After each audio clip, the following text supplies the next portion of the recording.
Superintendent ki Pulit Kalongding Udikyo Gumja Uletho bayakane kakali Fortuna kabaran number AS not UAET Sanar labat ha kanubari checkpost kabaran Halongding baragajeng kanra layo Kurup ikapisa basi Klur tengka.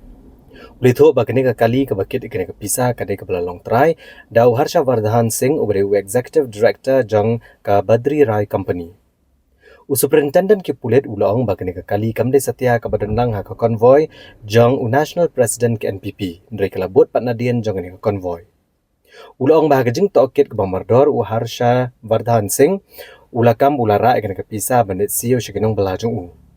Kajing Kurup ki Pulit ikapisa kadekat kum kajing mana jang Election Commission ke India kabalapan treka mega model code of conduct ha kabala mana teng ba omde bandra ikapisa kabapalat ya kesanpo hajar tengka.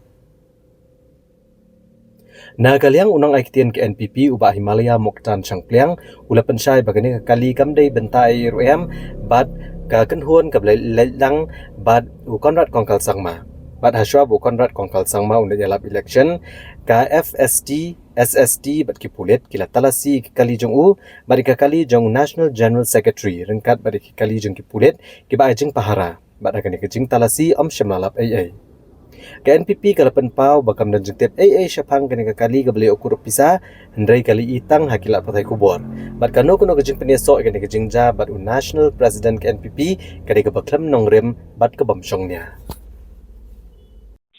Yes, we have seized 1 crore money from one black Fortuners which belongs to the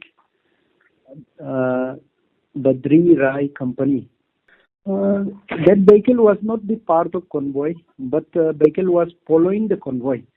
We were checking the convoy also, but we did not get anything from the convoy. But the vehicle which was following the convoy, from that we got 1 crore rupees, and accordingly we have seized that money.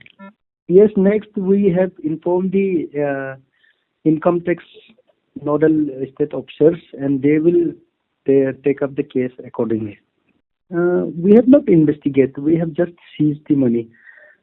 The matter will be investigated by the income tax department.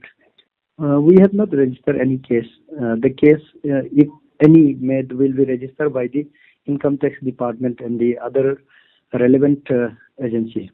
In preliminary inquiry, it is came to know that that money was being transported for labor payment, as told by the owner of the company. One Shri Harsha Vardhan Singh, who is the executive director of that company.